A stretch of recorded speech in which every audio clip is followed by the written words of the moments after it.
Goat Starc on IELTS reading MCQ. আপনি বুঝতে পারছেন না যে আপনার অ্যাপ্রোচটা কি হতে পারে, যে আমি কি আগে প্রশ্ন পড়বো নাকি একসাথে প্রশ্ন অপশন একসাথে পড়বো। সো এমন যদি সিচুয়েশন হয়ে থাকে, আজকে এই ভিডিওতে আমি একটি অ্যাপ্রোচের কথা শেয়ার করি আপনার সাথে। আপনি যখনই এমসিকিউ এর কোয়েশ্চেন পাবেন, you will read only the question, not the option. কারণ এত তথ্য আপনার মাথায় নিয়ে, অনেকগুলো তথ্য সেভ করে নিয়ে আপনি প্যাসেজের ভিতর থেকে উত্তর খোঁজাটা অনেক সময় ডিফিকাল্টি বা চ্যালেঞ্জ ফেস করবেন।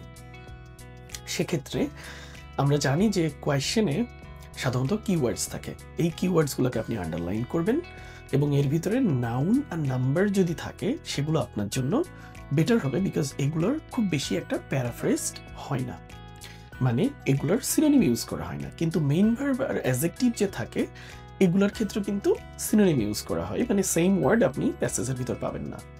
IELTS love to hide their information in meaning but not the words. So এই জায়গাটা আপনার মাথায় রাখতে হবে। আইএলস এ সাধারণত একটা সেন্টেন্স পড়ে যে মিনিং হয়, সেই মিনিং এর ইনফরমেশন আমরা প্যাসেজে ম্যাচ করার চেষ্টা করব, not the specific words. But still keywords আপনাকে হেল্প করবে, মানে প্যাসেজের ভিতর যে প্রশ্নের লোকেশন ফাইন্ড আউট করে বা আনসারের লোকেশন ফাইন্ড আউট করতে হেল্প করবে।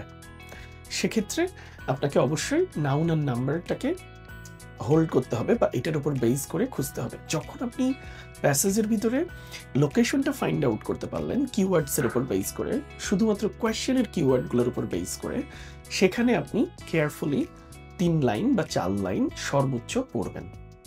সো এই যে লোকেশন ফাইন্ড আউট করার প্রসেসটাকে আমরা বলে থাকি স্ক্যানিং। সো আপনি যখন লোকেশন থেকে ইনফরমেশনটা এক্সট্রাক্ট করলেন বা পড়লেন বা বুঝলেন, এরপরে আপনি আসেন অপশনগুলো থেকে ফাইন্ড আউট করার জন্য আপনার প্রবাবল আনসার। সো এখানে আমরা POE অ্যাপ্লাই করতে পারি। What is it mean by POE? Process of elimination.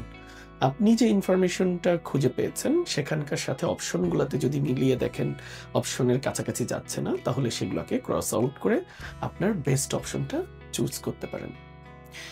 এই টেকনিকটা ফলো করলে আপনার যেটি সুবিধা হচ্ছে, আপনার খুব বেশি টাইম স্পেন্ড করতে হচ্ছে না, কোয়েশ্চেন্সগুলোতে অনেক ইনফরমেশন মাথায় নিয়ে প্যাসেজে যেতে হচ্ছে না, এবং আপনার আনসার কারেক্ট হওয়ার চান্সেসও হাই হয়ে যাচ্ছে।